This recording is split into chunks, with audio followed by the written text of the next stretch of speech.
Well, good afternoon, ladies and gentlemen. My name is Pavita Singh. I'm your session host.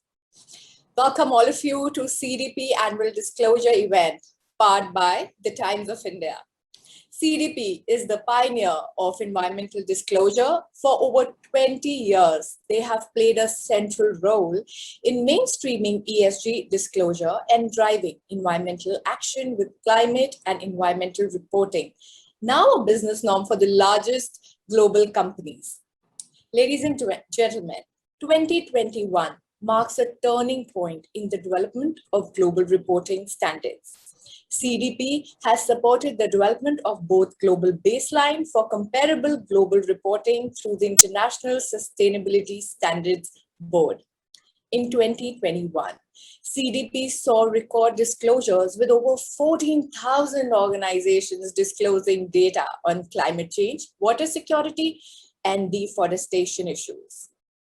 This covers over 13,000 companies worth over 64% of global market capitalization, including SMEs supplying some of the world's biggest corporations.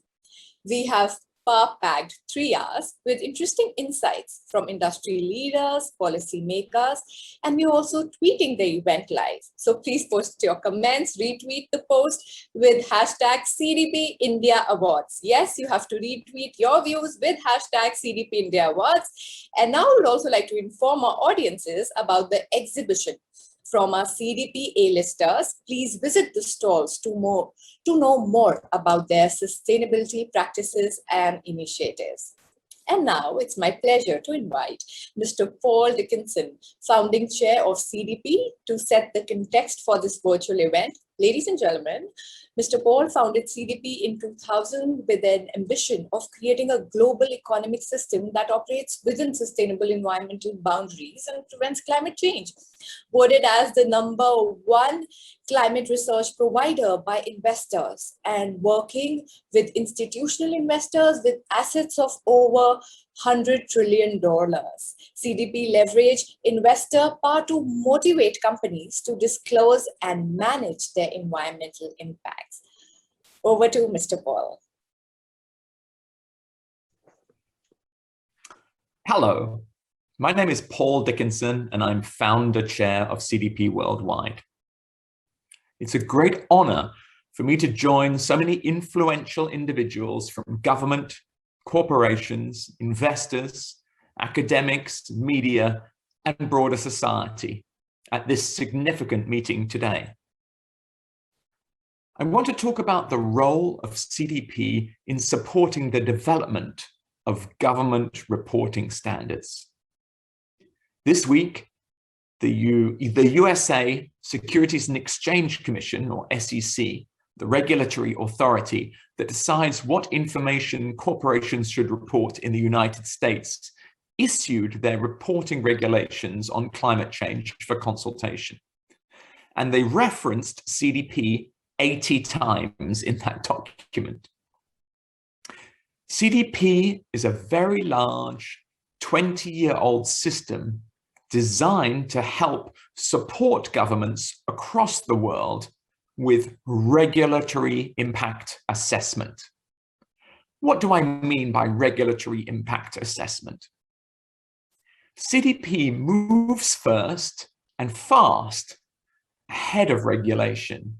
And over the last 20 years, we've encouraged 13,000 large corporations to report to us annually on climate change, years ahead of government requirements. And this helps governments by allowing them to see and study emerging best practice in the market, so regulation can be very well designed. We've shown that disclosure works, and over the years, we've guided companies through the process, taking them from first-time disclosures to leaders on environmental disclosure and action. To give an example of that action, 38% of companies reporting to CDP for the first time have emissions reduction targets in place. But by their third year of reporting, some 69% of companies have set a target. That's the power of the phrase, what gets measured gets managed. So we're working closely with governments and regulators in countries including Italy, France, and Brazil to support them in mandating and enforcing the highest possible standards of disclosure, putting our data and insights and expertise at their disposal.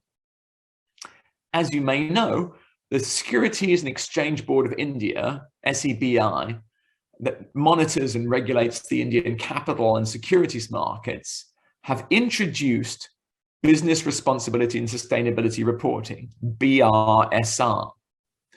The BRSR seeks disclosure from listed entities on their performance against the 9 principles of the National Guidelines for Responsible Business Conduct, NGRBC.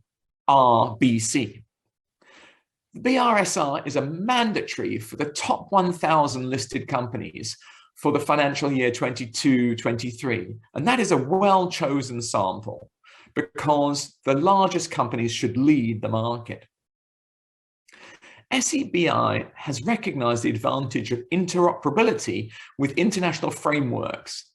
Therefore, the listed entities already preparing and disclosing sustainability reports based on internationally accepted reporting frameworks such as CDP and TCFD, or integrated reporting, or GRI, or SASB, may cross-reference the disclosures made under such frameworks to the disclosure sought under the BRSR.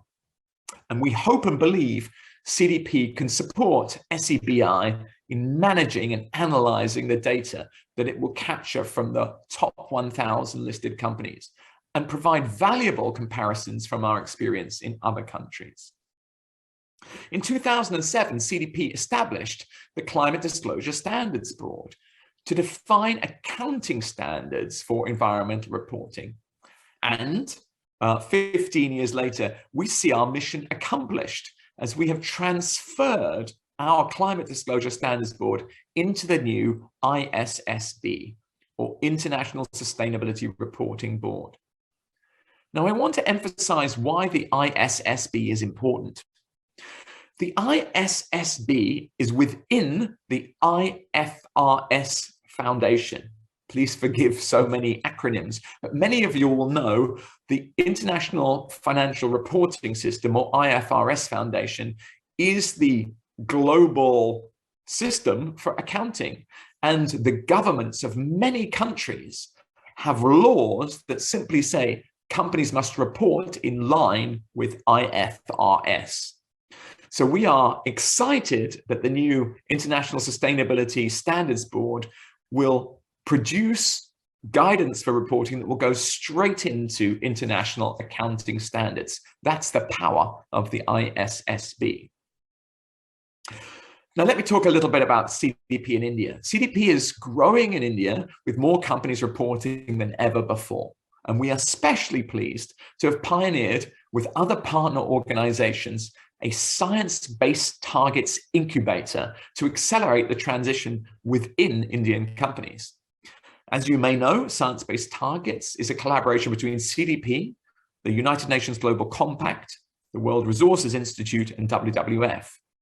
And 70 Indian companies have committed to SBTi so far, leading amongst the developing nations. And India is also second only to Japan, which is at 220 companies, amongst Asian companies, where companies committed to SBTis. So I salute the leadership of Indian companies. And alongside many leading companies adopting science-based targets across the world now, investors and corporations are seeking to support governments in establishing science-based policy to accelerate the transition we need. And here, adopting internal carbon pricing is the best way to prepare business and strategy for the inevitable changes ahead. And so in this context, CDP sees huge potential aligning with the Securities and Exchange Board of India's notification of the Business Responsibility and Sustainability Reporting Initiative. And synergies between the two can support the mission in the following ways. First, the alignment of global frameworks. CDP is aligned with the international frameworks, including TCFD and the SDGs, in the areas it covers, and that brings comprehensive environmental reporting for use by India-focused companies and investors and regulators. Secondly, comprehensive depth of the CDP questionnaire ensures that companies are not only able to answer the essential indicator questions that are mandatory in section C of the BRSR, but also equips them to attempt the leadership questions, which are optional in principles 2 and 6, which gives business the opportunities to lead by example and set the blueprint for action in line with a climate resilient future. And from disclosure to action, CDP functions as an investor-driven data management system, and this brings data analytics frameworks used by investors to financial decision-making. For example, CDP data is purchased by MSCI, S&P, Moody's, FTSE, and Bloomberg, to name just a few. And beyond all this, over the years ahead, CDP will also be expanding into new areas like biodiversity, oceans, plastics, and waste. The modern corporation is one of the most powerful and effective organizations on the planet, and leading companies across the world are on a journey. India has the potential to lead through enlightened partnership between government reporting and corporate innovation. And CDP is pleased and proud to serve great companies operating in India and global companies headquartered in India, alongside leading investors in India and worldwide, in helping to make the best strategic decisions on this essential journey for the world. The future belongs to companies that innovate to create low or zero energy, circular economy products and services. And as the greatest democracy in the world, India can lead in the markets of the future. The race to build sustainable business has begun, and it will revolutionize the world. Thank you very much for joining us today.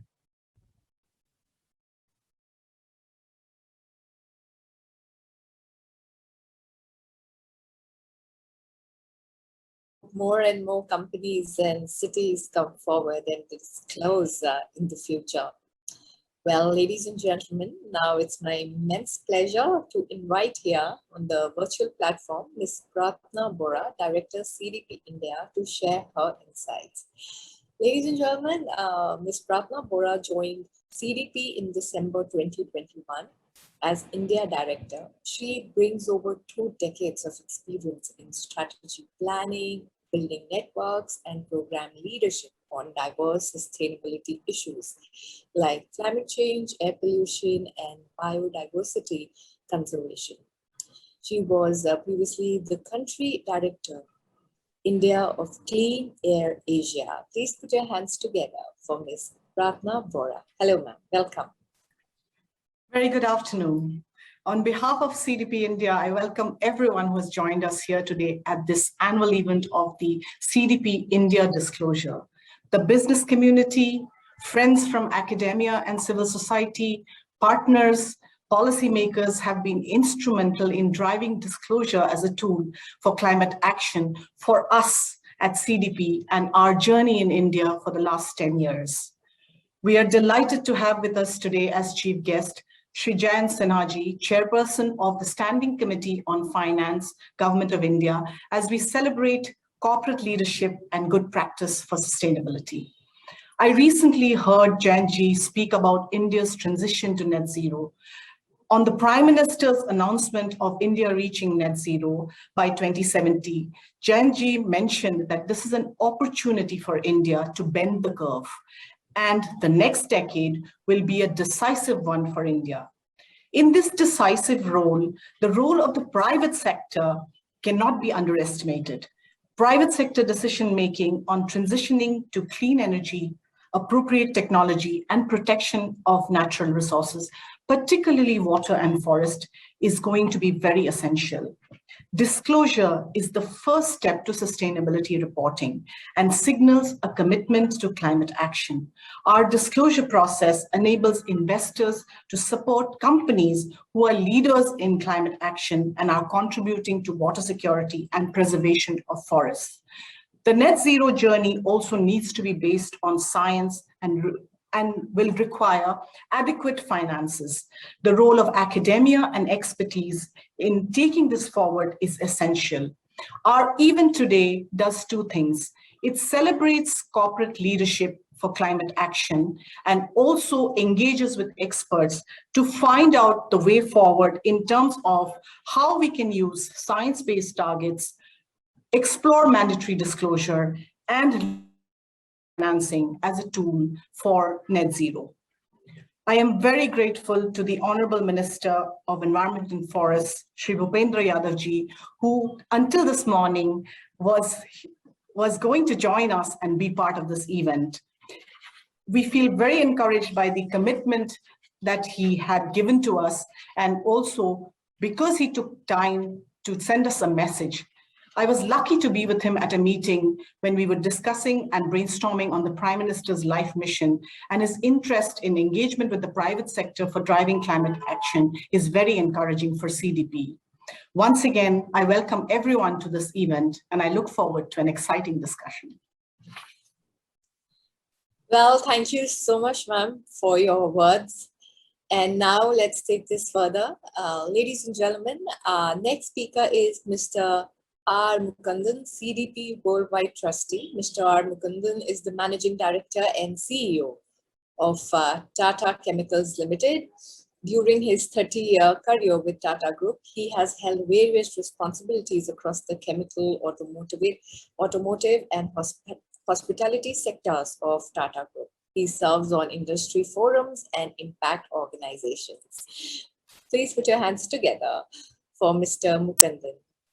Hello, sir. Welcome. We request you to please deliver the special address. Thank you, and thank you very much to also Paul and Pratna for the opening remarks.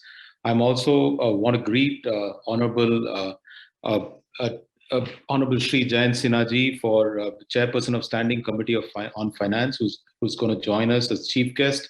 Also want to say thank you to our Honorable Minister for Environment, Forest and Climate Change, Shri Bhupendra Yadav-ji, who sent his message despite his busy schedule. And I think we are absolutely delighted that keen interest that everyone is taking in terms of making the green transition. I've heard many times from Mr. Jayant Sinha about his vision for green transition and how it also adds to jobs in the market. And the linkage is very, very critical if India is to make that transition in a smooth way, because at the end of the day, India is a young country. We need to create jobs, and green transition, according to him, is going to be one of the critical pathways of creating those jobs which India needs. Let me welcome all of you and the key dignitaries to this annual disclosure ceremony of CDP India, which is going to include the report launch and recognitions.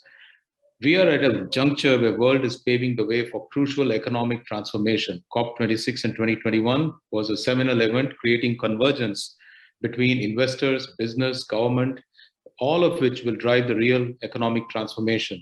And it had a very strong message that everyone has a role to address this impact of climate change. Economies and businesses are committed to aspiring and ambitious target of net zero emission sustainability disclosures related to climate and embracing ESG as a key pillar of sustainability going forward. India too has emphasized climate ambition, with our Prime Minister announcing about India achieving net zero by 2070. This will require proactive private sector engagement. Additionally, sustainability reporting mandated by SEBI in the form of business responsibility and sustainability reporting for top 1,000 listed companies where market cap is now a clear demonstration that ESG reporting is on the country's sustainable development agenda. It is also very encouraging from India, in terms of reporting to CDP itself. This has been on the rise. 200 Indian companies responded to CDP's 2021 annual disclosure cycle, and 88 companies have responded to investor requests. This actually represents a 28% growth since 2020, showing a larger corporate ambition on achieving climate goals. However, I think there is a need for more companies to join this effort, as well as go beyond disclosure to embracing transparency and drive climate action. India has also taken leadership, as Paul mentioned, in SBTi, where we have the largest number of companies committed to SBTi amongst developing economies. We have 7th most highest commitment globally. companies are setting targets, sending a clear message to customers, to employees, to buyers, to investors and policymakers that they want to make what is feasible and they want to travel this journey to decarbonize the economy. Further, target setting serves as a strong framework to drive internal collaboration, increasing awareness, creates greater willingness to invest in organizational change. It is therefore essential that we create and drive these frameworks for greater transparency and greater disclosure and celebrate successes and learn from each other.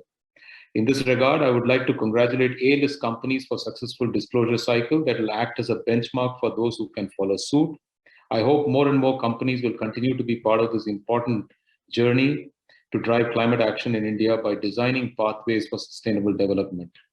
I not only wish this event a grand success, but I also wish this journey to be more purposeful, more energizing as India makes its way towards green transition. Thank you. Well, thank you so much, sir, for your valuable words. We also wish this journey to be insightful, purposeful, and more exciting. Well, now let's take this further. Ladies and gentlemen, we have amongst us Ms. Divya Verma from CDP. She will be taking us through the important findings of the report. Hello, Divya. Welcome. Hi, Bhavita. Thank you.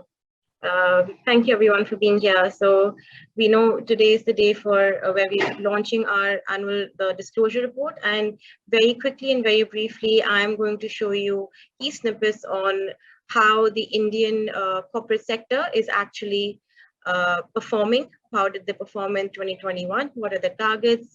What kind of emissions are being disclosed across, and also information across water and forest. I think my presentation should be on the screen. So the image you see over here is the image of our report. Going on to the next slide now. These are some basic numbers that you have in front of you. So in 2021, we had more than 590 investors as our members with $110 trillion in assets. And more than 200 supply chain members were part of a supply chain membership program with over $5.5 trillion in purchasing power.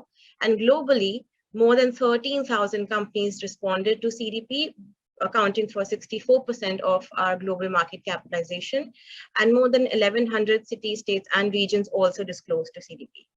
Next slide, please.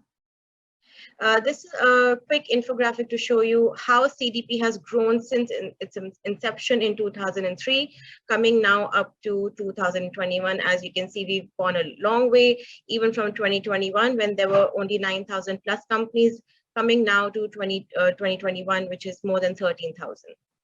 Next slide, please. These are some of our accredited solutions providers. They are CDP's consultancy partners. So these are our global partners. They work in India and across the globe. Next slide, please.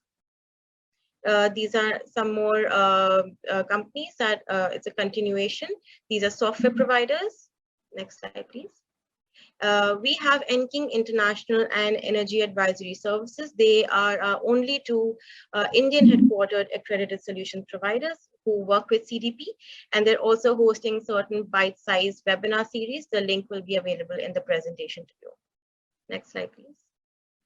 Coming to the actual statistics now, the graph you see in front of you is to show our disclosure numbers.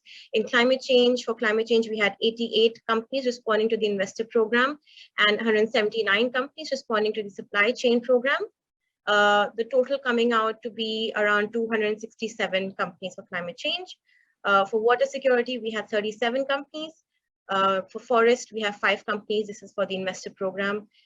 In the bar graph below, you can see how from 2018 to 2021, we have been increasing gradually. Last year in 2020, we were 69 companies, and in 2021, we took a good jump of almost 30% to 88 companies. Next slide, please. So coming to the actual climate change data, you can see on the left-hand side, we celebrate our climate change leaders. We have ACC, Infosys Limited, Mahindra Mahindra, Tech Mahindra, and Wipro, who are our CDP A-listers for climate change, and the rest of the companies are A-, who also fall in the leadership category. Coming to the governance strategy, what was found from our data is 98% of the companies that disclosed have board level oversight of climate issues, and 71% of them actually also report to the board at least once in 3 months on climate issues as well. It was also found that amongst the prioritized climate-related actions, setting an emission reduction target was found to be the most widely adopted activity in 2021. Next slide, please. Coming to engagement now, about 30% of the companies that disclosed showed that they engage with all the stakeholders across the value chain, including customers, suppliers, and other partners, such as trade associations or policymakers. And of these, 16% engage with both customers and suppliers. Only 5% reported engaging solely with customers. This is evidence that business are recognizing the importance of involving supply chain players for achieving their climate targets, as you can see from the graph on the right. Customer engagement is also valuable. Companies responding to CDP that engaged directly with customers in climate action, employed various tools of customer engagement strategies, is also demonstrated in the graph at the bottom. Next slide, please. Coming to climate-related risks, now reputational and technological risks were identified as the topmost concern by 94% of the companies, as you can see in the graph in front of you. This is contrasting with the response in 2020, when 97% had deemed current regulation as the most relevant climate risk. And this also shows a shift in consumer preference today and an increase in awareness levels, which are often key drivers influencing corporates to be more sustainable. Physical risks still hold an important place in risk management and mitigation. And in 2021, companies reporting also identified acute physical and emerging regulation as their top risks in the direct operations, which does follow the same trend as 2020. Next slide, please.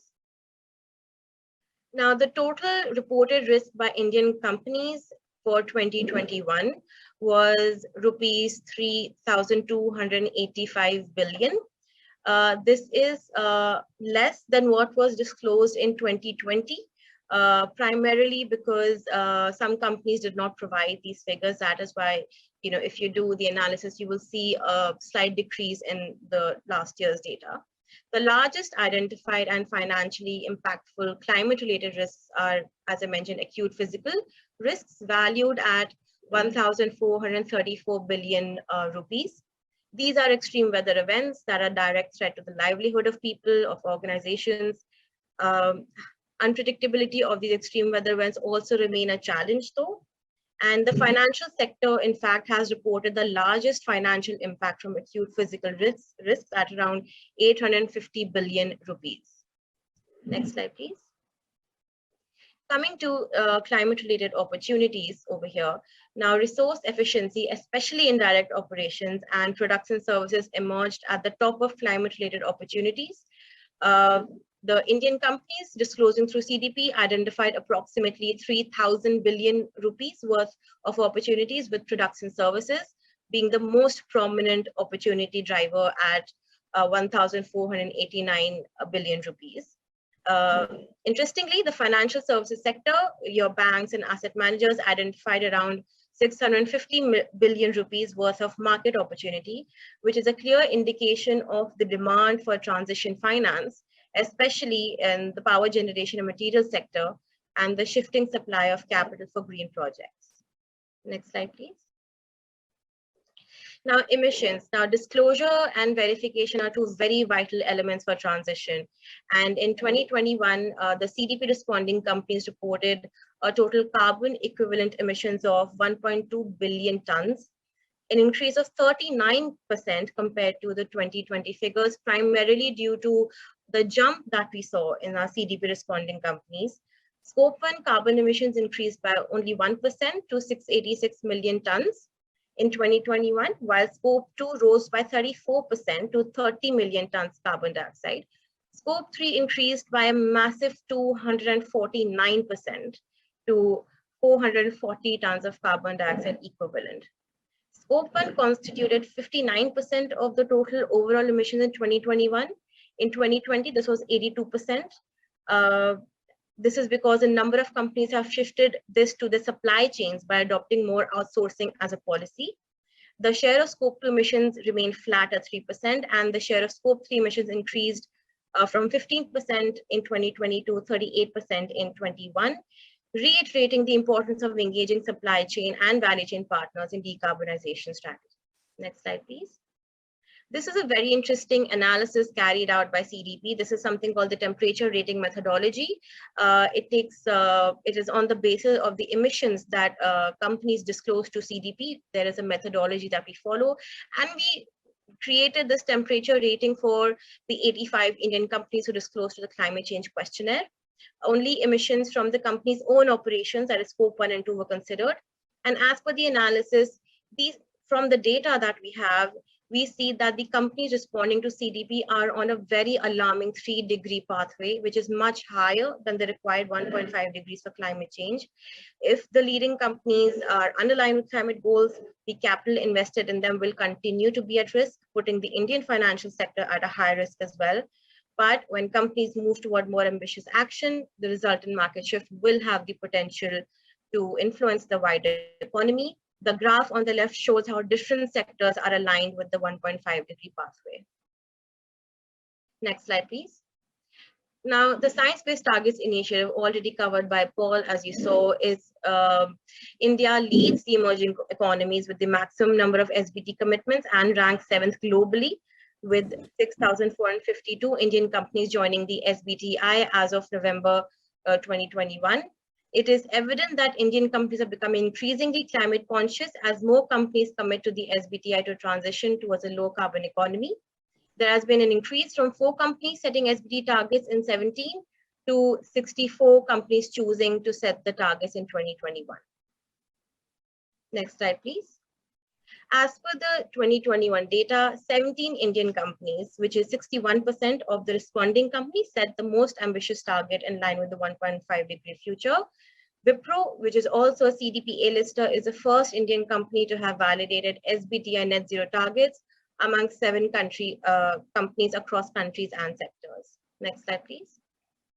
Coming to internal carbon pricing, which is basically pricing your carbon, each ton of carbon that you emit. An ICP is used for various objectives, the dominant outcomes being driving low carbon investments, driving energy efficiency, changing internal behavior, seizing low carbon opportunities.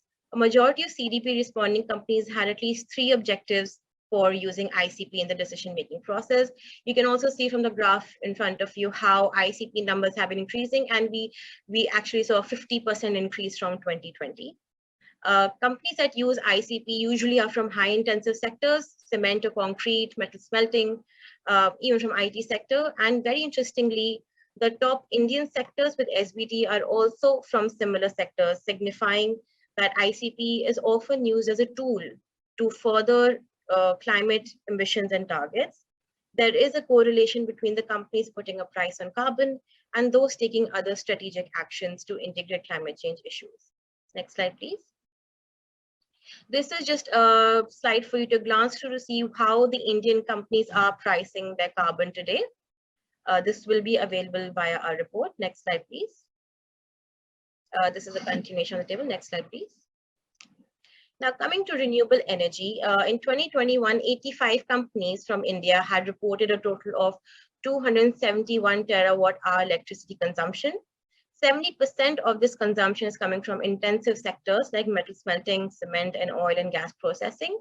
Of this, the total renewable electricity consumption is reported to be around 13 terawatt renewable electricity, which is only 5% of the total electricity consumption reported.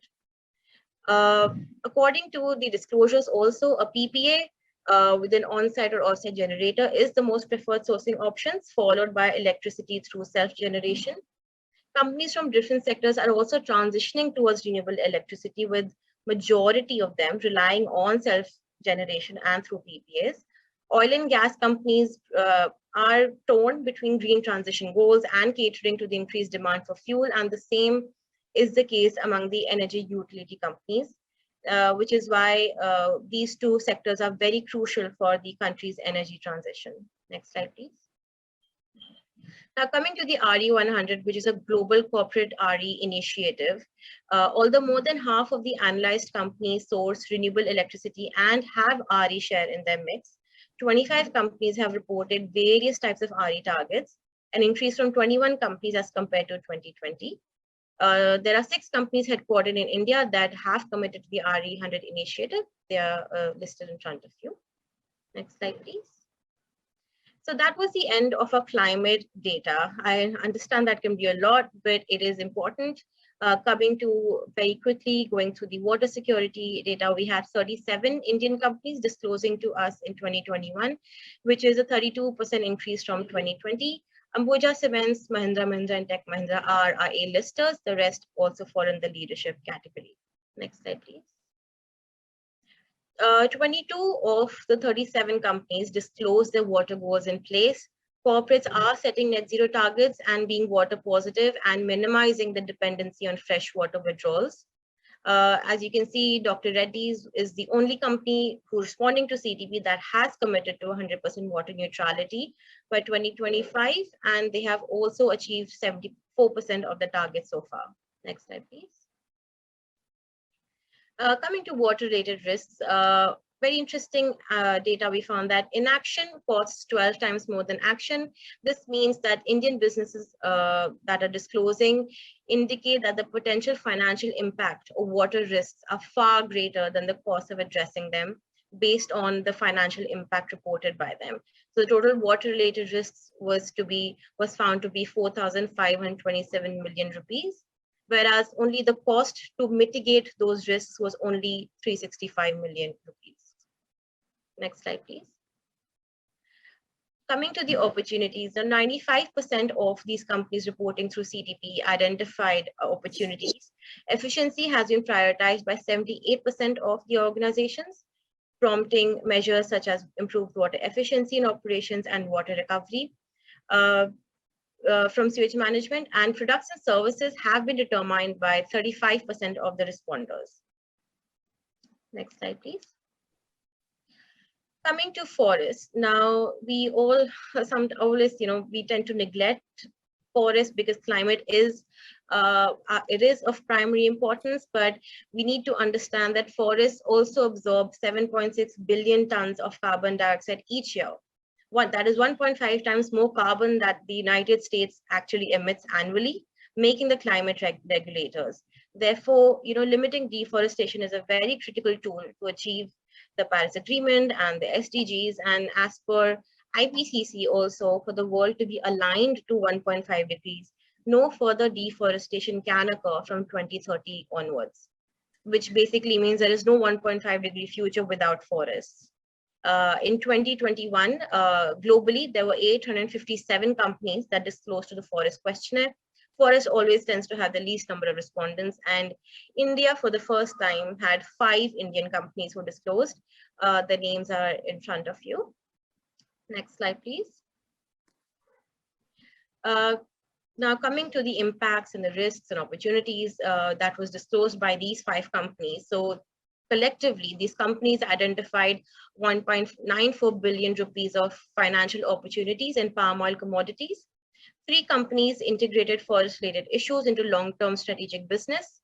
A significant portion, actually, of the total palm oil utilized by these companies is obtained from Malaysia and Indonesia, which also witnessed extreme weather conditions, resulting in a loss of 3.5 billion rupees. And another 2.5 billion loss is attributed to technological risks, like loss of crop, as drought-resistant variety of crops are still non-existent. Next slide, please. Some more data points for you to go through. 4 companies had reported measurable and time-bound forward-looking targets for increasing sustainable production. And a lot of them engaged with with employees and the NGOs and customers. Next slide, please. I won't go through in much detail. I've just been informed I'm running over time. So we have a cities program as well. And in 2021, 14 cities had disclosed. Surat, Bangalore, and Mumbai were the ones who were scored. Out of these 14 cities, Surat did come in A-. Next slide, please. They also disclosed a lot of investment opportunities. 9 cities had identified almost 80 plus climate projects that required financing. Transport, energy sector, and waste are the most common sectors for collaboration. There'll be more details in a report which is, I think, has been live on our website now. And this brings me to the end of my presentation. Thank you so much for your patience. Well, thank you so much, Divya. That was quite an insightful presentation. And in past 1 year, we've seen enormous growth. So a lot of good things coming our way. Well, ladies and gentlemen, now we'll be taking it further. It gives me immense pleasure to invite Honorable Shri Jayant Sinha, Chairperson of the Standing Committee on Finance, Parliament of India, and BJP Lok Sabha Member of Parliament from Hazaribagh, Jharkhand. He'll be talking on getting to the green frontier, a net zero development model for India. Ladies and gentlemen, Mr. Sinha leads the 31-member parliamentary panel that has oversight of the Ministries of Finance, Corporate Affairs, Statistics and Program Implementation, and the Niti Aayog, Government Planning Agency. In 2021 budget session, he introduced the Climate Change Net Zero Carbon Private Member Bill 2021. Well, thank you so much, Mr. Sinha, for extending your support to this platform. And I would request you to please grace this occasion with your words. Thank you very much, Bhavita ji, and thank you for Times of India for organizing this session and for bringing together so many different practitioners, so many different stakeholders that are associated with India's efforts to meet the challenges of climate change. You've already had several presentations and several discussions about what the green transformation for India means and what it means to be on a net zero trajectory. I'll start off by telling you all that the green transformation that we have to undertake, the work that we have to undertake to get to net zero, is not just about meeting some targets. It's about fundamentally changing India's development model. And the way we have to do that is through the framework that I call getting to the green frontier. Because it's absolutely necessary, and I'll go through some of the numbers so you understand, how important yet how difficult the challenge it is to get to net zero. So it's absolutely necessary to get to net zero to get to sustainability. But at the same time, we also have to create jobs for our young people. We have to continue to ensure that our GDP grows quickly, that GDP per capita increases, inequality increases. So along with sustainability, along with getting to net zero, we also have to continue to grow the economy and develop our country as well. So that can only be done if our economy genuinely is globally competitive on the one hand. On the other hand, is absolutely sustainable in terms of getting to net zero. And at the same time can deal with the kind of exogenous external shocks that we are seeing, such as with the COVID pandemic or with the Ukrainian crisis that we are seeing right now. And that's why my punchline on India's development model is, as the Honorable Prime Minister has said, the vision should be an Atmanirbhar Bharat. The vision should be an Atmanirbhar Bharat, but that Atmanirbhar Bharat has to be competitive. It has to be sustainable. That means it has to be at net zero and has to be green, and it has to be resilient. And so my equation is A and B, Atmanirbhar Bharat equals CSR, competitive, sustainable, resilient. That's the development model that we need to pursue going forward. Now, why is it that our development trajectory has to be a net zero trajectory? Well, we know that the world is warming at an alarmingly fast pace, and this is the consensus opinion of all scientists around the world. We have seen the effects of global warming already since the industrial era started. The industrial era started in 1800, and so in the last 222 years, from 1800 to 2022, global average mean temperatures have increased by about 1.2 degrees centigrade. So in the last 220 years, temperatures have increased by 1.2 degrees centigrade. And as a result of it, our weather patterns have changed. Delhi has gotten hotter, which we have all experienced. We are seeing many more extreme weather events. The frequency of these extreme weather events, whether it's drought, whether it's cyclones, whether it's glacial melting, these extreme weather events have gone up 4 times because the earth has warmed. So that's what has happened because of 1.2 degrees centigrade. Now, the scientific consensus is that despite the net zero pledges and everything else that we're doing for sustainability, in the next 80 years, from 2022 till 2100, in the next 80 years, we are going to see somewhere in the region of 1.5 to 2 degrees centigrade further warming. Let me repeat that. Since 1800, the world has warmed by 1.2 degrees centigrade. In the next 80 years, no matter what we do, whether we go to net zero or we don't go to net zero, the world is going to warm by somewhere between 1.5 to 2 degrees centigrade additionally. So by 2100, the world will be between 2.5 to 3 degrees centigrade warmer than it was in the pre-industrial era. And that is going to create catastrophic changes to our climate, to our weather. That, friends, is almost certain to happen already. Unless we invent some incredible new technology for carbon capture, that's where we are headed, because this carbon is already in the atmosphere. Now, we have a lot of work to do to try and ensure that it's only another 1.5 degrees centigrade further of warming. If it's more than that, then we are really in a zone that we cannot. We have to force ourselves to do whatever it takes at this stage so that not just India, but the world gets to net zero over the next 20, 30 years. That's what is required to restrict further warming to 1.5 degrees centigrade. That is the 1.5 degrees centigrade target that we want to achieve. So we have to be competitive. If we want to create jobs, if we want to attract capital, if we want to export, we have to be competitive. That's a given. But now going forward, not only do we have to be competitive, we have to be net zero as well. We have to be sustainable. We have to be net zero. The world requires it. We need it. Our children need it. Our grandchildren need it. We have no choice in this matter. Now here's the good news. The good news is that net zero is actually net positive for India. Net zero is going to be net positive for India. So if we think that bringing carbon down from where we are right now to zero by mid-century, 2050, 2060, 2070, is going to be something that's negative for growth, that is wrong. The work I have done over the last 3 years with the world's leading modeling groups, with the best planners, the best econometricians, the best systems dynamics experts, the best thinkers on energy transition, tells me, and I think now there is a clear consensus on this, that pursuing the net zero development trajectory for India is actually positive for India. It's better than the baseline. And let me explain that to you all. Right now, the world emits about 55 billion tons of carbon equivalents every year. This is the number, 55 billion tons, that has to come down to zero as soon as possible. The world would like it to be by 2050. We'll probably get there by 2060, 2070. So we have to take 55 billion tons and bring that down to zero.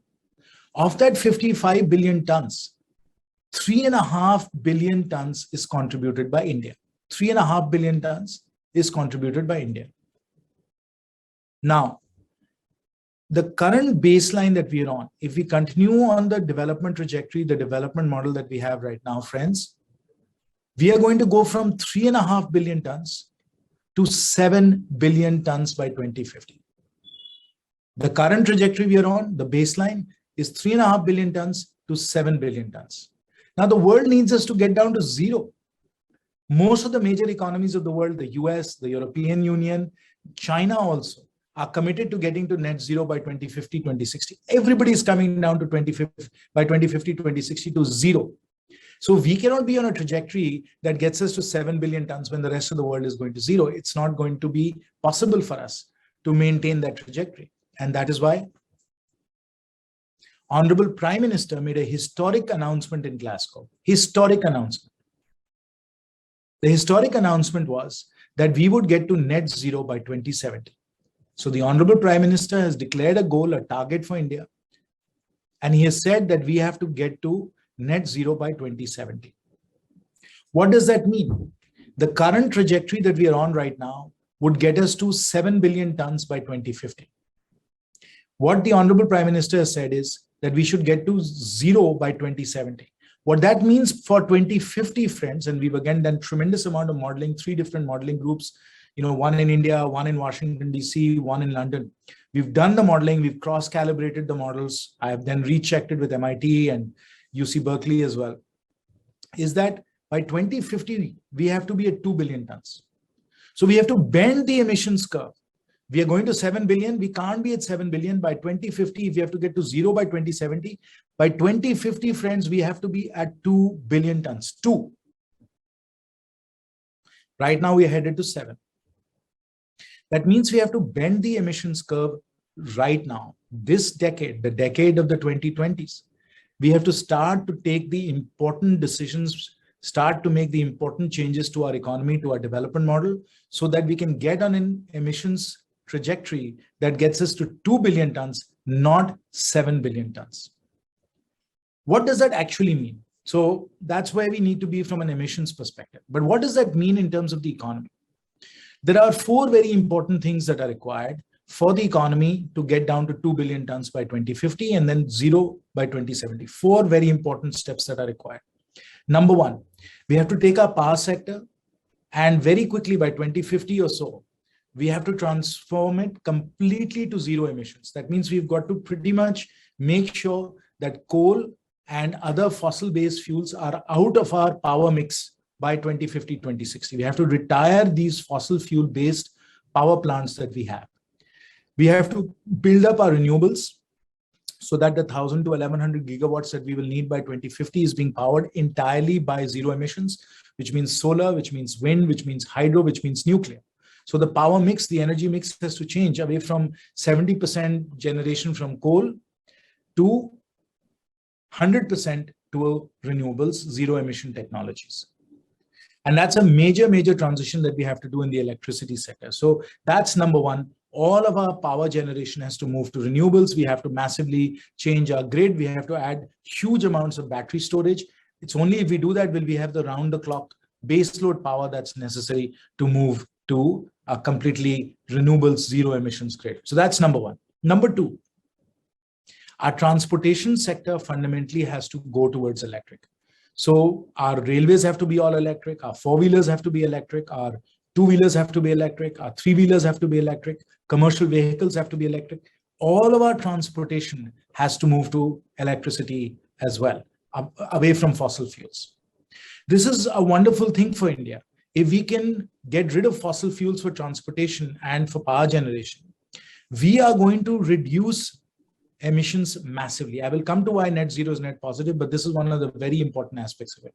The third thing we have to do, as I said, number 1, our power grid has to go towards renewables and zero emissions. 2, all of our transportation has to become electric. 3, we have to implement a carbon trading system and carbon credits so that industry, steel, fertilizers, cement, all of these high energy users also transition away and go towards net zero. And they also use electricity for heat generation for their industries. So that's the third important thing, carbon trading system, carbon credits, which are plugged into a global platform. That's a third thing that we need to move industry forward, move commercial construction and residential construction forward. And then number 4, we have to invest massively in new green technologies.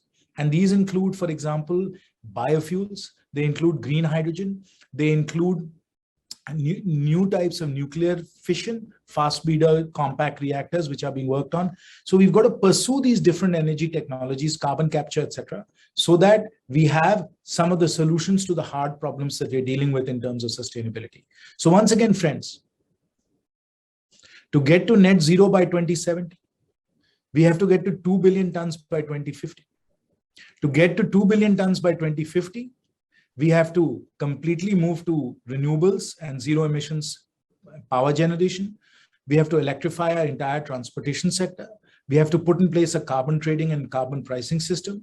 And number 4, we have to invest massively in new green technologies. All 4 of these are required. If we do that, we will bend the emissions curve.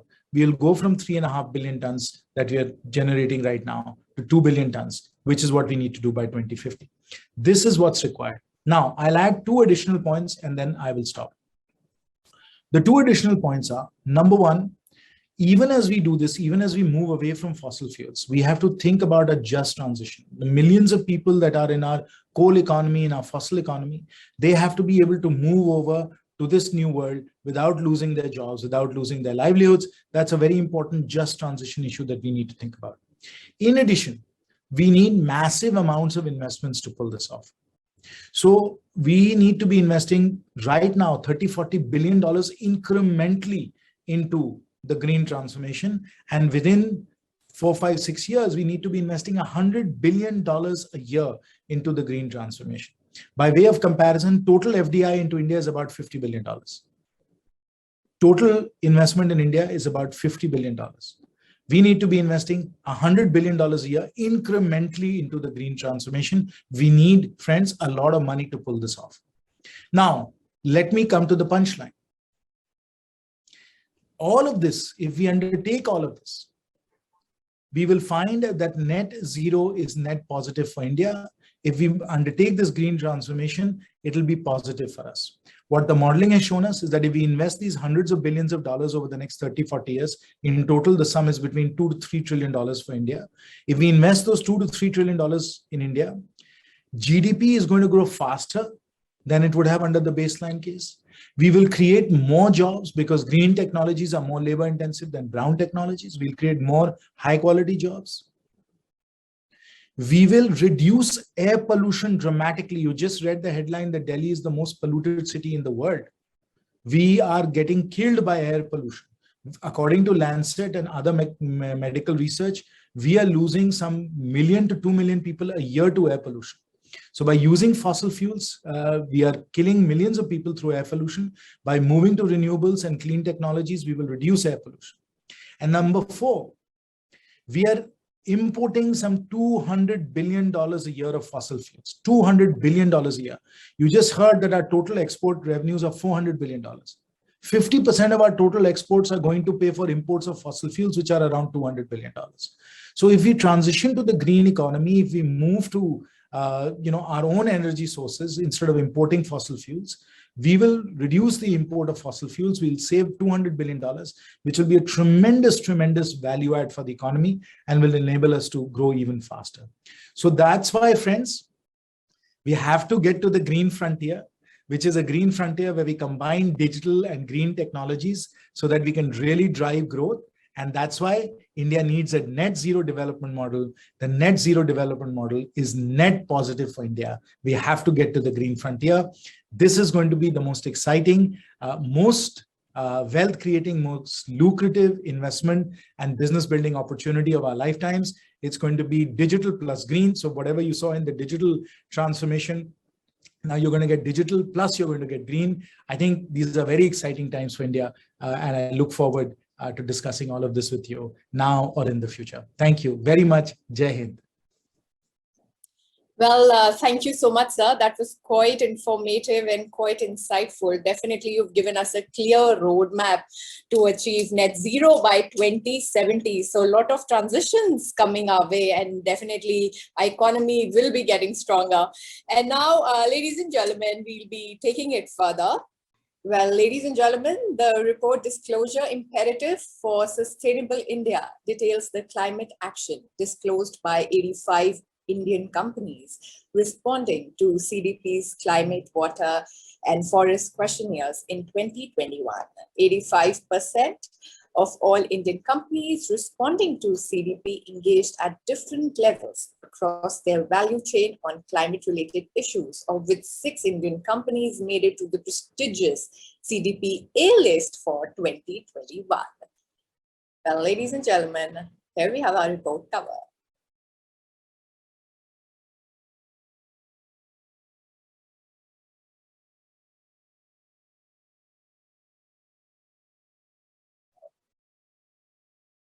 And now let's take this further.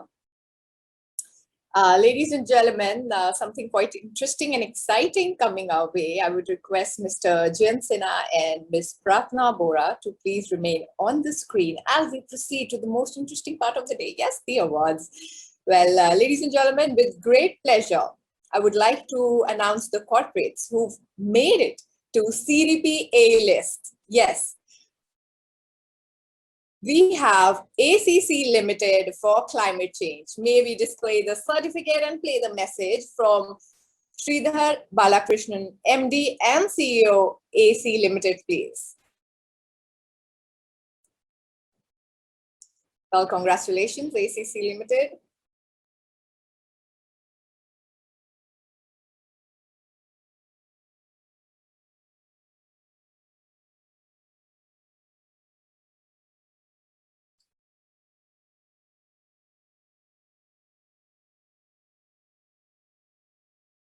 All right, ladies and gentlemen, now let's move on to our next award that goes to Ambuja Cements for water security. Congratulations. May we have the certificate and the message from Mr. Neeraj Akhori, MD and CEO, Ambuja Cements Limited and CEO, Holcim India.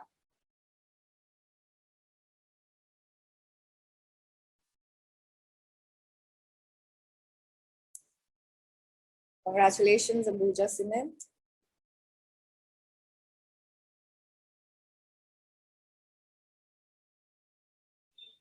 Thank you so much, sir, for your vision and your thoughts. And now, ladies and gentlemen, let's move on to our next award. Our next award goes to Infosys for climate change. Congratulations. May we look at the certificate and video from Mr. Sunil Kumar Tharishwar, SVP Global Head Taxation and Corporate Accounting, Infosys Limited, please.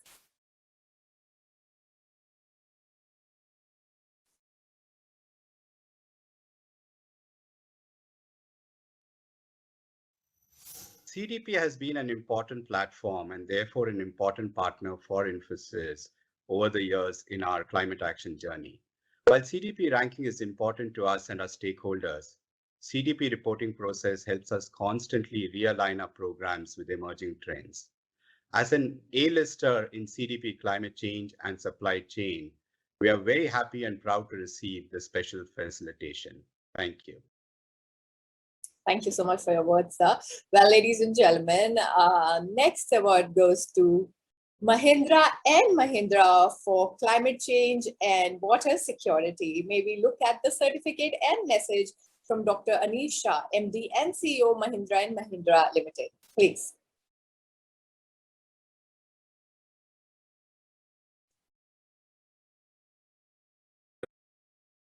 Good afternoon.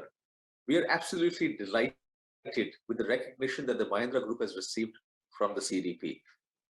We commend CDP's focus to make businesses more accountable and transparent, which is critical for achieving climate goals. For us at Mahindra, the CDP disclosure process has been a rich learning experience as we embrace ESG in every aspect of our business. Further, we are deeply honored to represent the only two organizations from India, Mahindra & Mahindra and Tech Mahindra, that feature on the A list of both climate change and water security disclosures in 2021. But this is not a competition. This is about collaboration. Because when there are more of us, only then can we reach our ambitious goals of limiting global warming to 1.5 degrees by the turn of the century. As a famous Native American proverb says, we don't inherit the earth from our ancestors. We borrow it from our children. I look forward to many more organizations being on the A list in future, so we leave a better planet for our children. Thank you.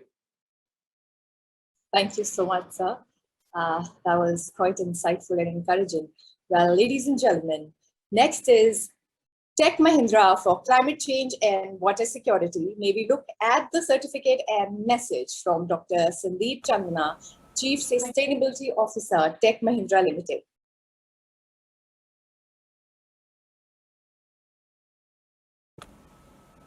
Thank you so much for honoring us with this award. It reinforces the fact that Tech Mahindra is indeed moving on the right path in its journey towards being a sustainable organization. Tech Mahindra has been a forerunner towards delivering innovative solutions to effectively respond to climate change and drive towards a greener digital economy. Our emphasis on clean energy and optimum use of resources helps us in accelerating our transition towards the low carbon economy, while also creating sustainable value for our stakeholders. Receiving this recognition from CDP today is yet another testament of our commitment towards sustainable practices and principles. Thank you once again. Thank you so much, sir, for your words. Well, ladies and gentlemen, once again, congratulations, Tech Mahindra Limited. And now our next award goes to Wipro for climate change. Congratulations. Well, ladies and gentlemen, let's look at the certificate and the message from Mr. Narayan, PS Global Head Sustainability and Social Initiatives, Wipro Limited. Wipro is honored to be part of CDP's Climate Change A-List. Our climate change program goes back 15 years when we first formally set goals for reducing our carbon footprint. In fact, our engagement with CDP also started then with our first climate disclosures. Our disclosures to CDP over the years have played the role of a catalyst by helping us continuously improve our performance.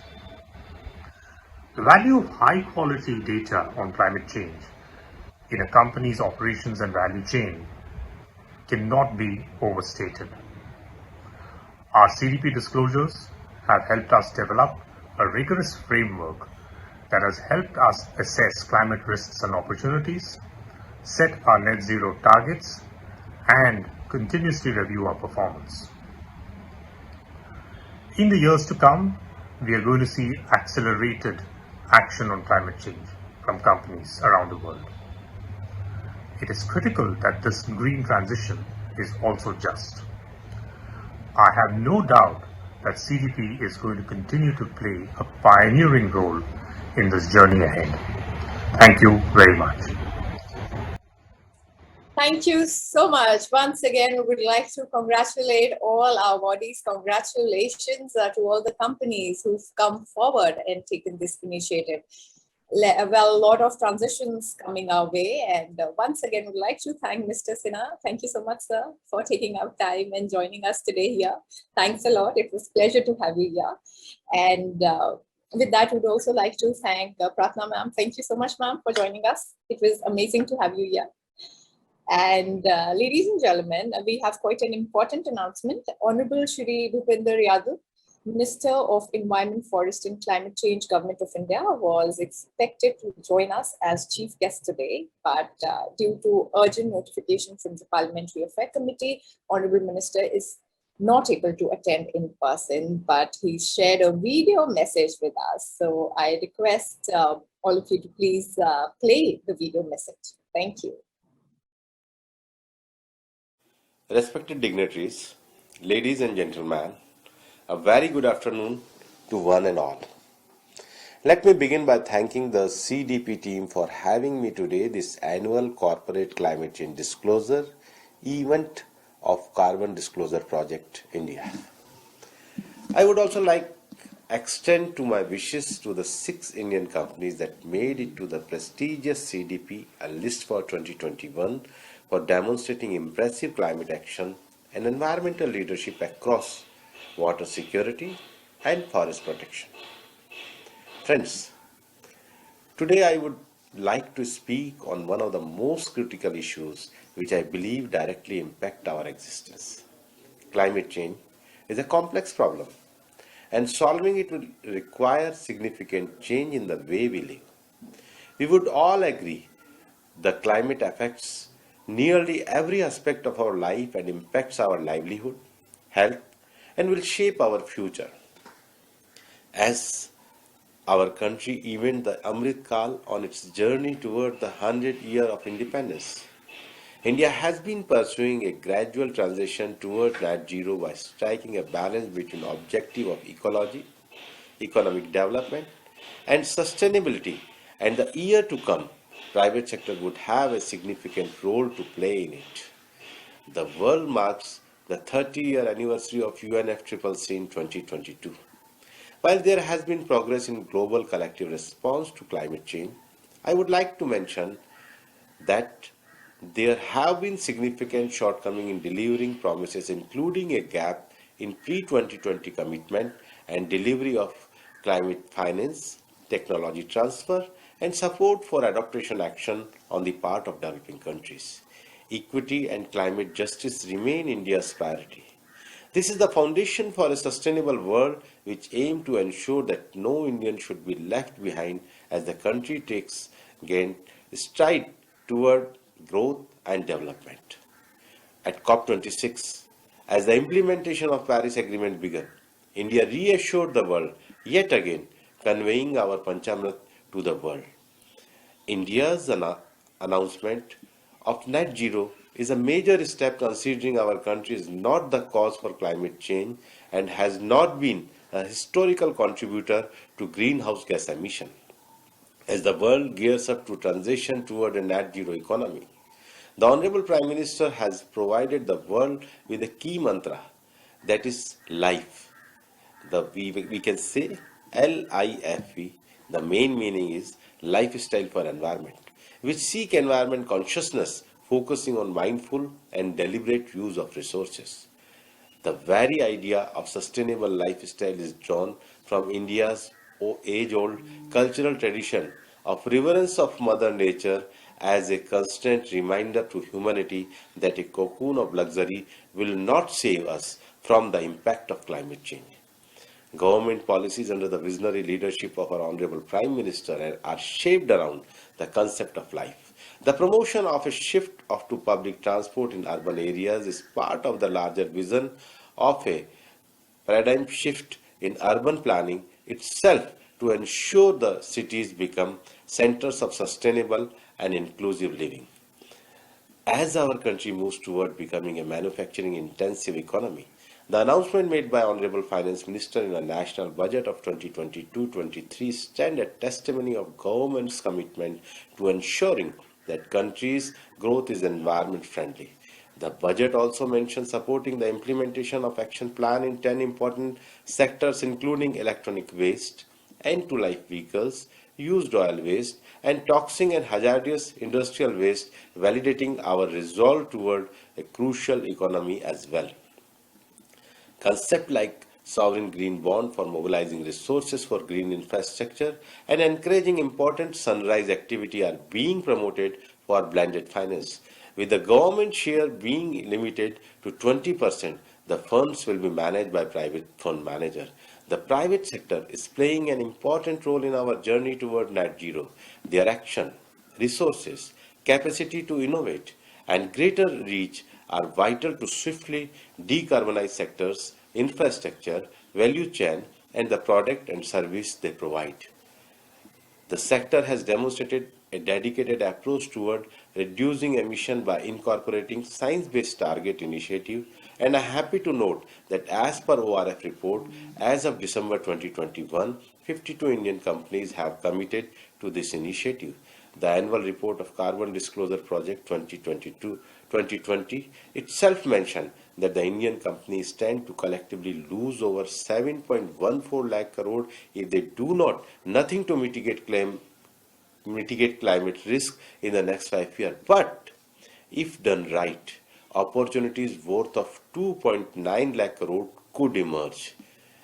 The finalization of Article 6 market mechanism agreed upon in COP26 at Glasgow has further incentivized the private sector to implement mitigation activities across the world in the range of sector and technologies. In a diplomatic win for India, we have made sure that unsold credit from CDM regime are transited to a new carbon market mechanism of post-2020.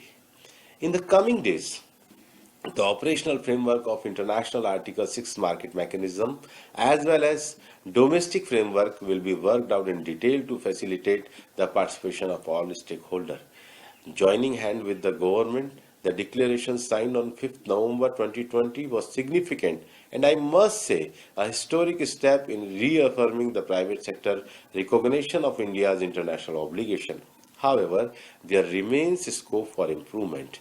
Climate action will not only transform industries but also likely to reshape how investment choices are made and where money flows as higher capital is expected to be directed toward companies at the forefront of a climate transition with reduced financing and companies lagging behind.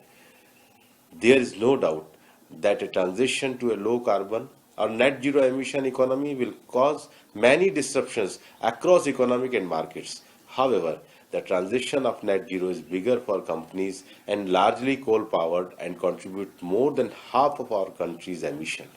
Hence, in order to meet net carbon zero target, such firm would need increasingly invest in renewable sources and newer technologies to reduce emission.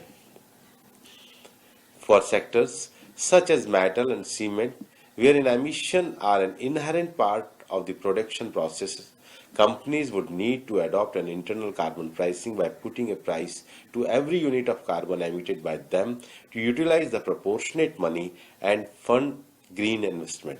I am absolutely certain that the private sector and business fraternity will make the best possible use of this opportunity to ideate, collaborate, and invest in climate technologies to expand the use of renewable energy source in our combined pursuit to achieve a net zero economy. I once again congratulate the companies for their effort and hope these good practices can further promote innovative business models, ensuring a just and an equitable future. I am happy to say that India is firmly on the path toward inclusive low carbon growth. Let me reassure you that the 21st century belongs to India with inclusive growth and development for one and all. Thank you and Jai Hind. Thank you and Jai Hind.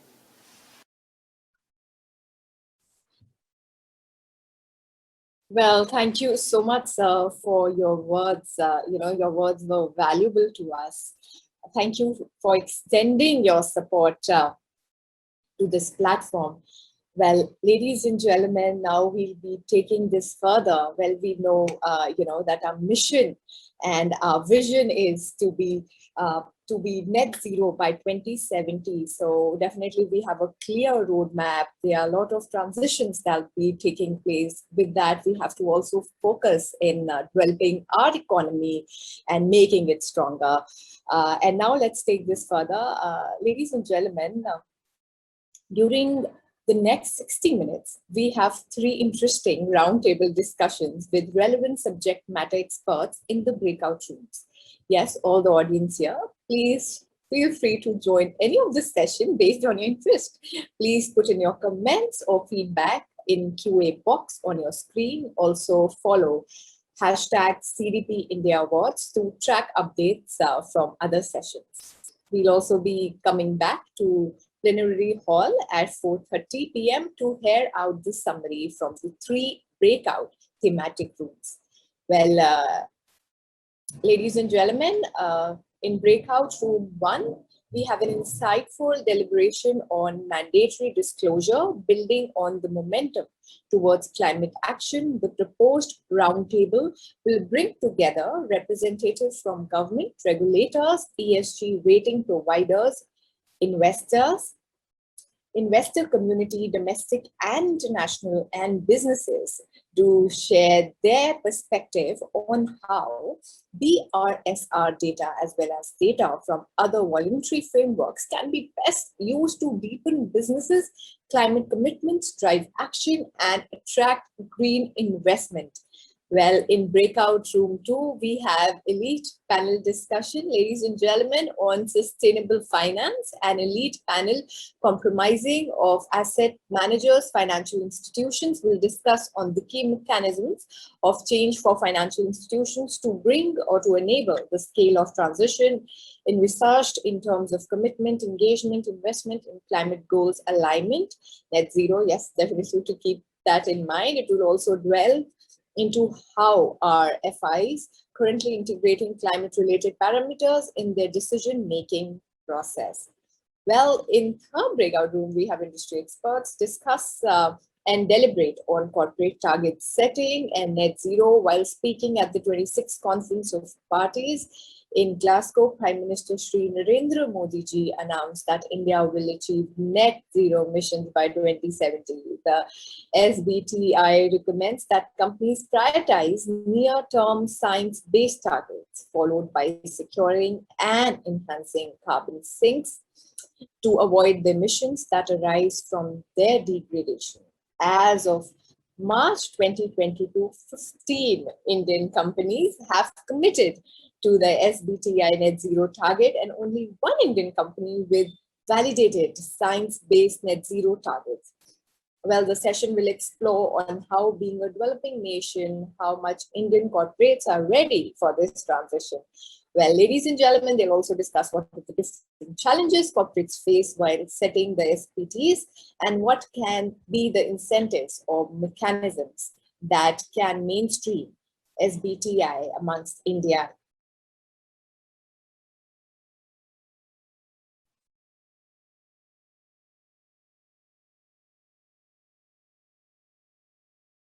Well, ladies and gentlemen, first of all, a big thank you to all our esteemed panelists for taking our time and joining us today. I hope all the audiences who are watching us have gained from the interesting discussions on the most important and urgent challenge of our time. Yes, the need of this climate change.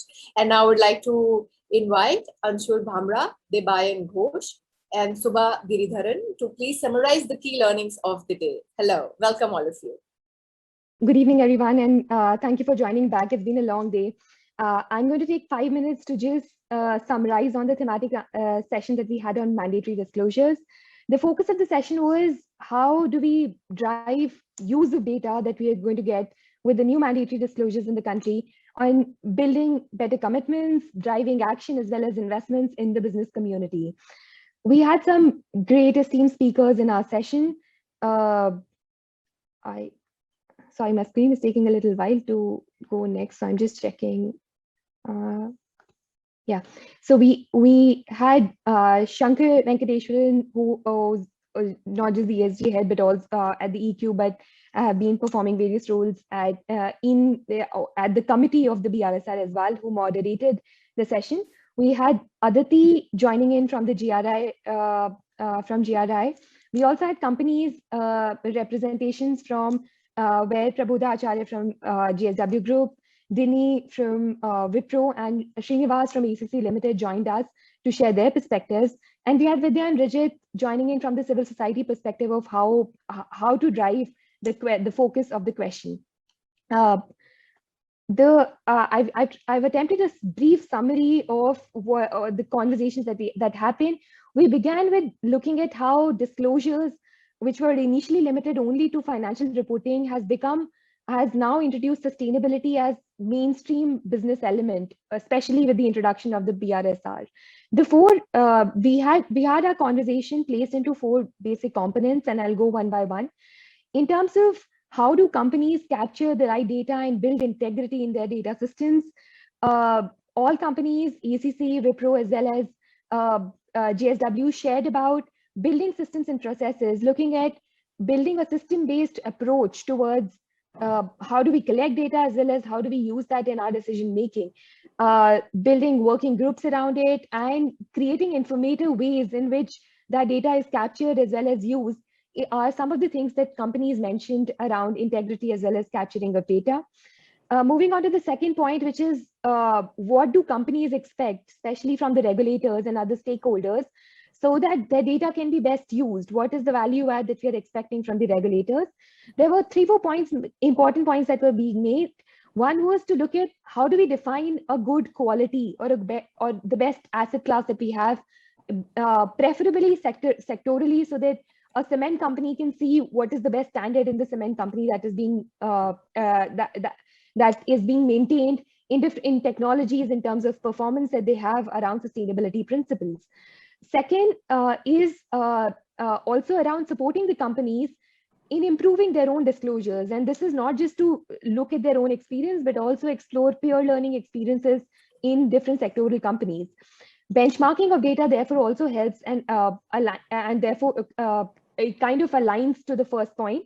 And the fourth one is to also have regulators create different kinds of reports and different kinds of insights based on the stakeholders they are targeting. So separately for the investors, for the analysts, and maybe any more and the way they would require. The third point was mostly around what is the role of mandatory disclosures and what could civil society play as their role in this entire ecosystem, and especially the way it's being driven right now with higher momentum at with the introduction of the BRSR. While there were points made by both Rijit and Vidya here in terms of how it is critical, especially because of the entire international gamut of suppliers and manufacturers, and especially MSMEs, also driven by EU norms in various other countries to drive ESG performance of the companies. And therefore, it becomes extremely important that we keep in mind that there are market aspirations and regulations that are mostly driving companies to disclose in a consolidated and comprehensive manner. And this is where civil society could be a neutral enabler to also to look at carbon or environment as a combined client on, and how do we therefore look at each of us playing their own role, and therefore be the mediator, be the one who could bring those conversations together. The last one is looking at how do we learn from the experiences happening across the world, across different domains.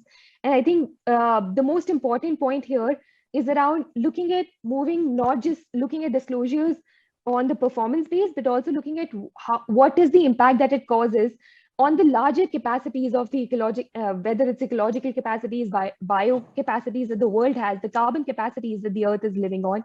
So what kind of impact do the companies in their own micro level and the country at the meta level is able to have by the kind of disclosure data that we are getting, and therefore traceability of where exactly the company is having that impact, whether it's hosted in maybe one of the developed countries, but the impacts are coming to India. Those kind of issues need to also be resolved, and that's the direction at which disclosures need to go. And that's it from the disclosure theme, and I'll pass on to the next theme, which was sustainable finance. Subha, if you may want to take up from here. Yeah, thanks, Anshul. Thanks everyone for listening in to our conversation and making time for this.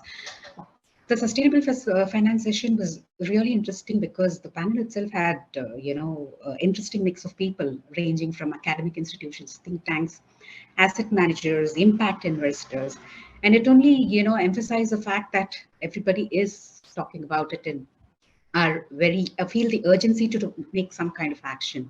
Anshul, can you just move on to the next slide? I mean, the points are not there. Yeah, I mean, I don't want to go into the profiles because it's already there. Just let's move on to the points. Yeah.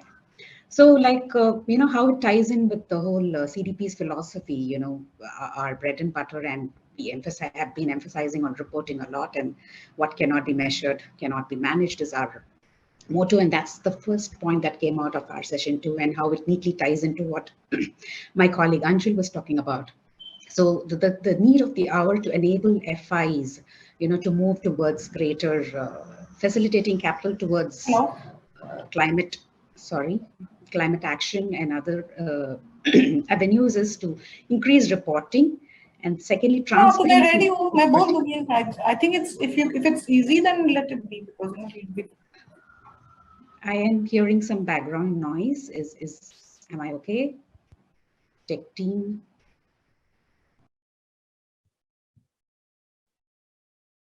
Subha, you may continue. It might just have been... Okay, sorry. So I kind of heard a background noise and freezing. I thought it was technical. Yeah, so but one challenge when we're talking about reporting and transparency, but while there is a lot of data available, but the key challenge is there is a lot of disparity, among the kind of data that's being available, the quality of data that everybody is integrating into their own methodologies, the kind of ratings and indices. So that is a challenge that was identified by the group. And the second point that was brought out is like there was an estimate done by one of the think tanks which put a number to the kind of capital that we need, which was estimated to be about 10.1 trillion USD. And there is a huge financing gap. And what that means for the FIs in India, for the domestic cash flows, is that they need to realign, in terms of what the economy is expecting, what the real sector is expecting, with a focus on these three key sectors, which is energy, mobility, and green technology.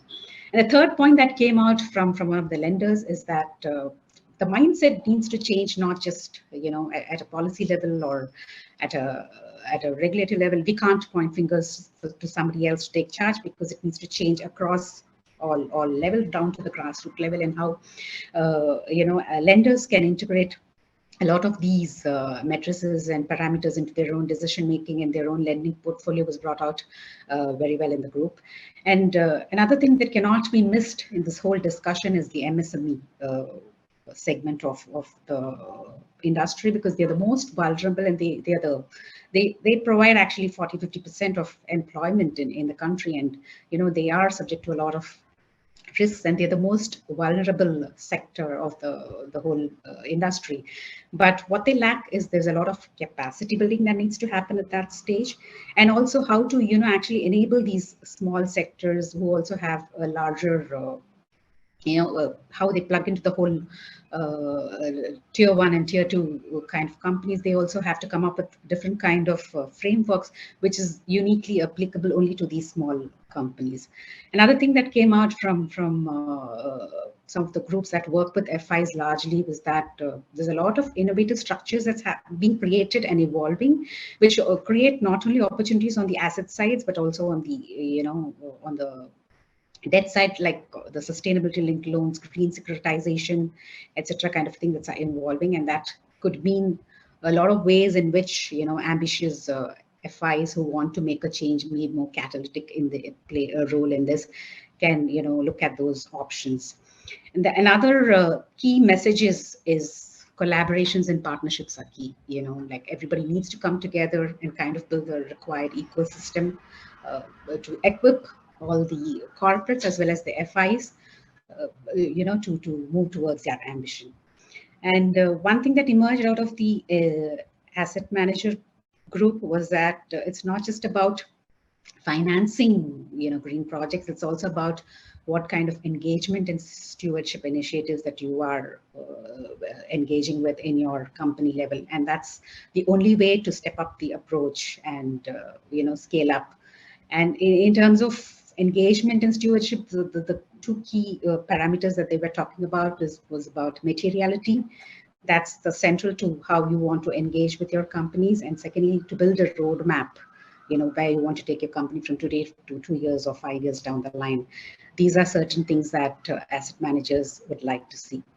And another thing that came from the impact investors on the group was that there's a huge amount of technology available, and there's a lot of investments that needs to be channeled into this. So I leave you at this, and if there's any more questions from any of the participants, please feel free to send us an email. Thank you.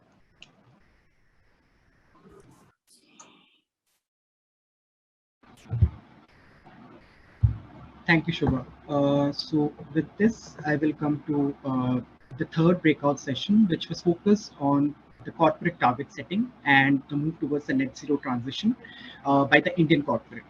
So the major focus was to understand as India's commitment is for the 2070 net zero goals, and as SBTi looks to set target and focus corporate for the net zero by 2050, we wanted to understand how exactly this is going to happen, what are the various challenges which can be converted into opportunities, and how this two can be aligned together so that the steps or the requirements that need to be taken care of starts from the deal itself, so that when time comes, we are able to reduce the emissions accordingly and achieve the targets as required. If I can you please shift to the next slide, please? So it was again a very interesting breakout session, which consisted of panelists from various backgrounds, as well as from various sectors, various organizational bodies, as well as think tank. So I'm not going to go too deep into who were exactly there, as it was already shared. I will then quickly try to summarize the key pointers that came out from this discussion around the net zero target setting approach. Next slide, please.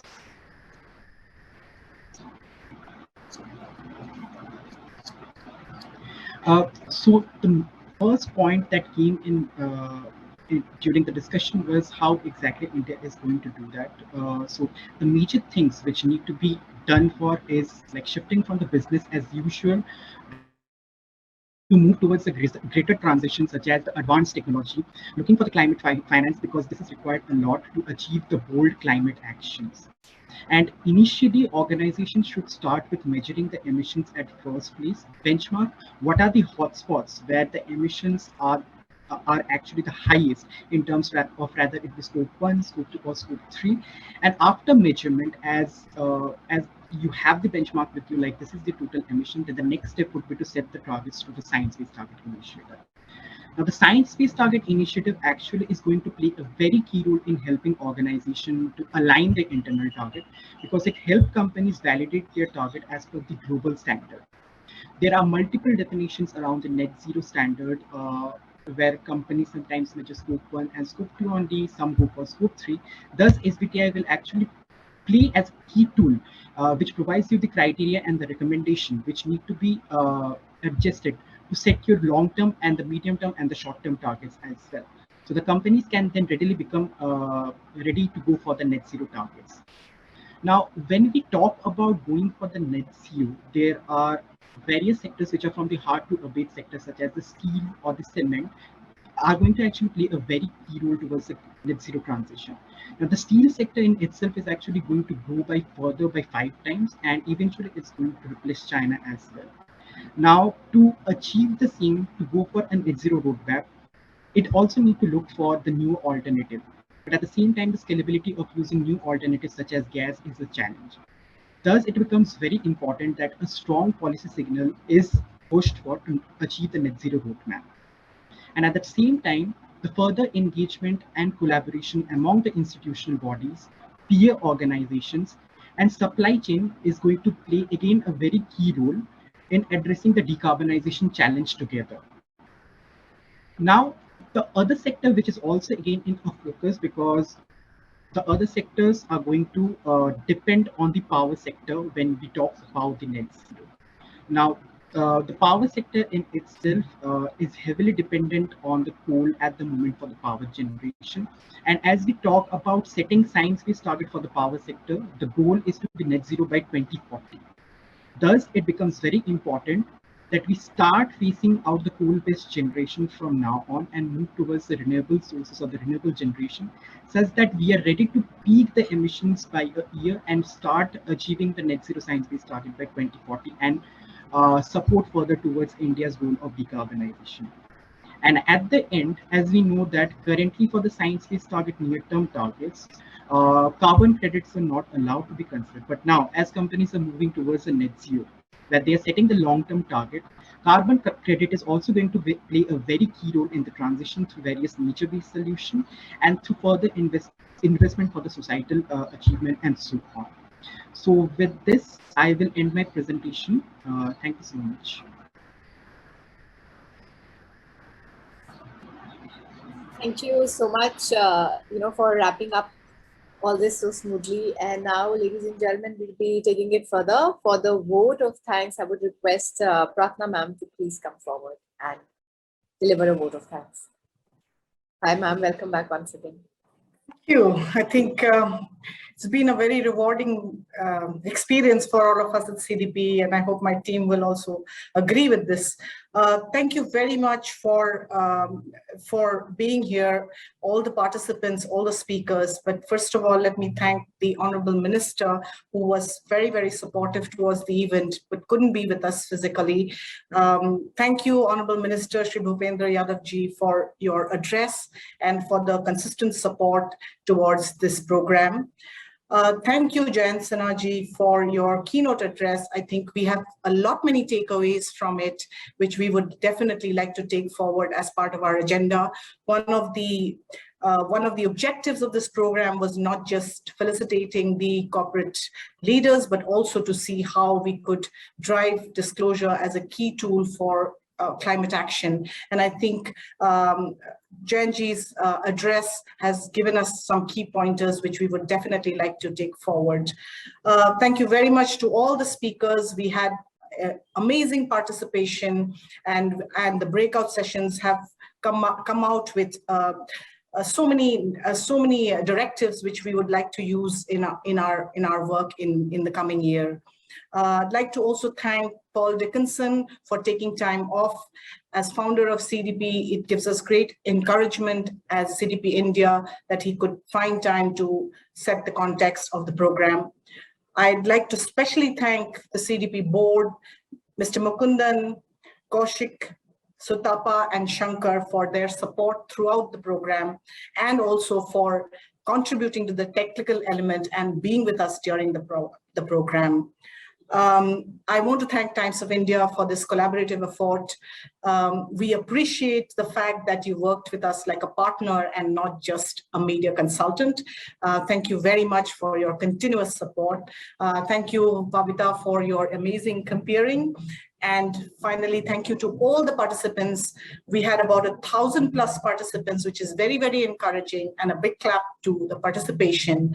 And last but not the least, thank you very much, Team CDP. I know how hard you've worked, and I know how much stress you've had, but I appreciate this effort, and I hope that we can take CDP India places in the coming years. Thank you very much.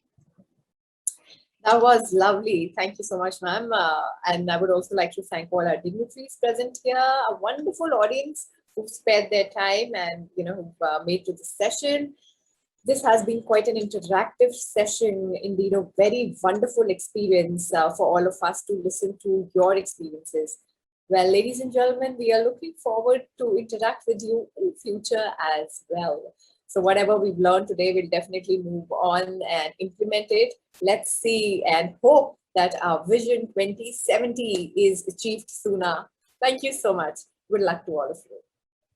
This is Bhavita Singh signing off.